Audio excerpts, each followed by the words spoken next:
bentuk syukur kepada Allah Subhanahu wa Ta'ala atas segala kenikmatan yang diberikan kepada kita adalah dengan cara berdoa dan beribadah.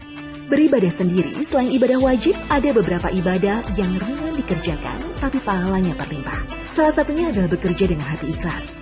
Dan keikhlasan itu bisa tercermin dari suasana yang terbangun di tempat ini, di mana semua pegawai yang bekerja di sini merasa senang, nyaman, dan bisa menyajikan menu yang pas di lidah pelanggan.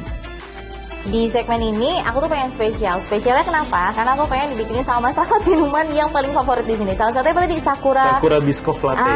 Gimana cara bikinnya? Cara bikinnya sebenarnya simpel aja. Jadi kita pakai sirup sakura. Oke.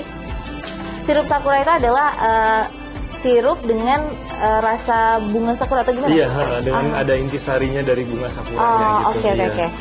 Terus kita kasih ada tambahan fresh milk base. Aduh, kita sebutnya milk base. Oke.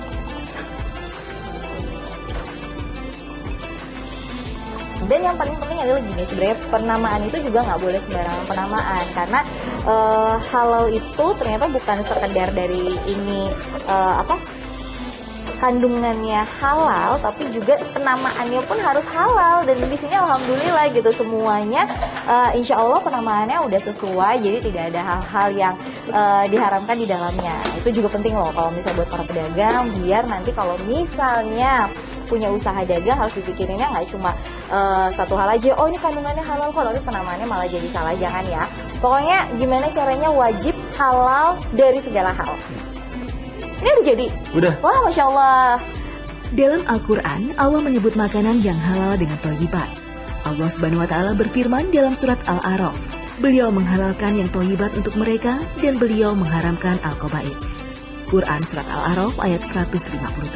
Thayyib secara bahasa artinya baik, dan semua yang halal adalah thayyib dan semua yang haram adalah khaba'its.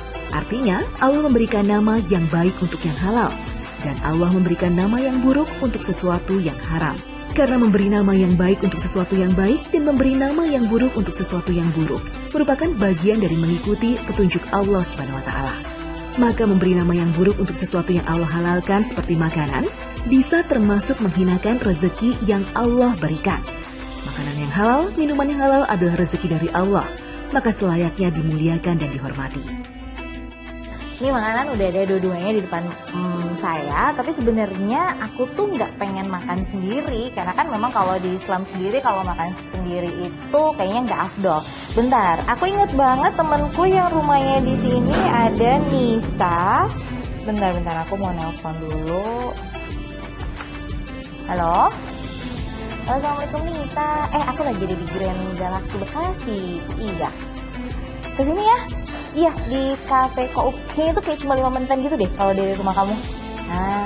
Ya udah, aku tungguin ya. Ya, Assalamualaikum.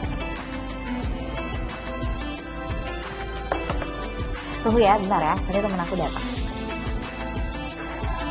Waalaikumsalam, Masya Allah. Duduk. Aduh, makasih ya Nisa. Udah mau dateng, aku undang. Padahal dadakan nih. Jadi gini, sengaja banget.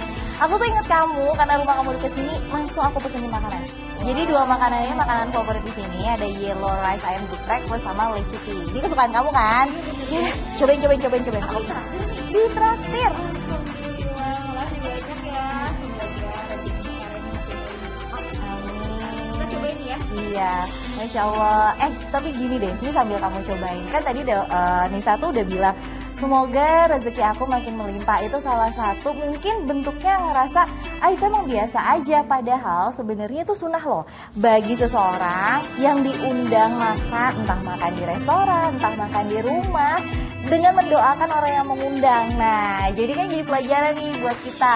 Kenapa sih harus mendoakan? Biar apa? Biar berkah. Nggak cuma berkah dia mengundang, tapi berkah juga dikembalikan kepada yang mendoakan. Kayak gini nih liputan lengkapnya. Pemirsa, budaya mentraktir sebenarnya adalah cara seseorang agar bisa mengeluarkan sebagian hartanya untuk membahagiakan orang lain. Rasulullah SAW di masa hidupnya juga pernah ditraktir.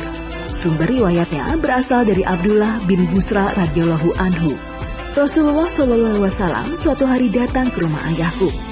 Abdullah bin Busir berkata, kami lalu menghidangkan makanan dan watbah sejenis mangkuk susu. Kemudian beliau memakannya. Lalu dihadirkanlah kurma. Lalu beliau memakannya sambil memegang kurma dengan dicengkeram 2 jari, jari tengah dan ibu jari. Kemudian dihidangkan minuman kepada beliau meminumnya. Rasulullah lalu memakan hidangan yang ada di sisi kanannya. Lalu ayahku berkata, "Mohonkanlah doa kepada Allah untuk kami ya Rasul." Rasulullah SAW bersabda, "Allahumma barik lahum fima rozaktahum, waghfir lahum warhamhum." Ya Allah, berkahilah mereka dengan rezeki yang Kau berikan. Ampunilah mereka, sayangilah mereka. Praktik yang dilakukan di keluarga ayah Abdullah bin Busri ini juga dilakukan di keluarga-keluarga lain.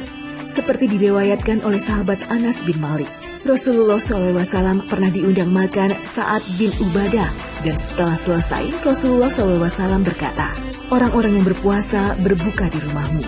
Yang makan adalah orang-orang baik. Malaikat pun senantiasa mendoakan mereka." Contoh berikutnya adalah ketika Rasulullah SAW bersama beberapa orang diundang makan Abu Al-Haytham Ibnu Al-Tayyaan. Kisah ini seperti diriwayatkan oleh Abu Dawud dari Jabir bin Abdullah. Rasulullah SAW lalu berkata kepada orang-orang yang diundang makan, "Beri ganjaran saudaramu ini." Mereka lalu bertanya-tanya, "Bagaimana cara memberikan ganjarannya wahai Rasul?" Rasulullah SAW menjelaskan, seseorang ketika dikunjungi rumahnya, dimakan hidangannya, diminum sediaan minumannya, itulah cara memberikan ganjarannya. Hadis riwayat Abu Dawud. Nah, dari beberapa contoh di atas, kita diberikan pelajaran penting bahwa jika ada seseorang melakukan amal soleh, seperti mengajak makan, maka kita juga disunahkan membalasnya dengan cara mendoakan rezekinya semakin baik dan berkah. Lebih baik lagi ketika diberi kemampuan lebih, kita melakukan hal sebaliknya, yakni mengundang makan. Ini luar biasa loh, udah malam, menjelang malam, tapi mereka masih belajar aja. Padahal kan harusnya kalau daring tuh pagi ya? Iya.